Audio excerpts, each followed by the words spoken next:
ఉప్పల్ తహసీల్దార్ కార్యాలయం ఎదుట కాంగ్రెస్ నేతలు ధర్నా నిర్వహించారు. అసలైన లబ్ధిదారులకు దళిత బంధు అందడం లేదన్నారు. దళితులకే దళిత బంధు ఇవ్వాలని డిమాండ్ చేశారు. ఈ సందర్భంగా పలు డిమాండ్లతో కూడిన వినతి పత్రాన్ని తహసీల్దార్కు అందించారు. ప్రతి దళితునికి దళిత బంధు వచ్చే వరకు తమ పోరాటం కొనసాగుతుందని కాంగ్రెస్ నేతలు పేర్కొన్నారు.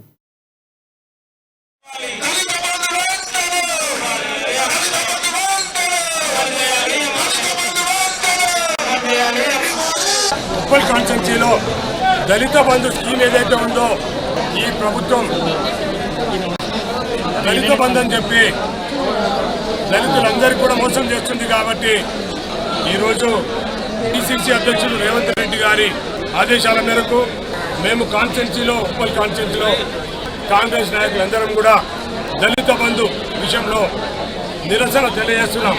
ఎందుకంటే ఈ ముఖ్యమంత్రి దళితులతో బాగుపడి దళితులనే ముఖ్యమంత్రి చేస్తున్న ఈ ముఖ్యమంత్రి ప్రతిసారి కూడా దళితులకు అన్యాయం చేస్తున్నాడు. దళిత బంధు అని చెప్పి ప్రతి ఫ్యామిలీకి 10 లక్షల రూపాయలు ఇస్తానని చెప్పి ప్రతి కాన్స్టిట్యున్సీలో వేలాది మంది చేతుల స్వర్గం పెట్టి మేము దళిత బంధు ఇస్తాము, మేము డబుల్ బెడ్రూమ్ ఇస్తాము, నిరుపేదలకు పెట్టిస్తామని చెప్పి ఆడ కొంచెం ఏదో శాంపుల్గా రుచి చూపించి వదిలిపెడుతున్నటువంటి. ఎందుకంటే మరి ఒక కాన్స్టిట్యున్సీలో 30,000 మంది మరి దళిత 3 లక్షల దాకా ఒక దాంట్లో ఒక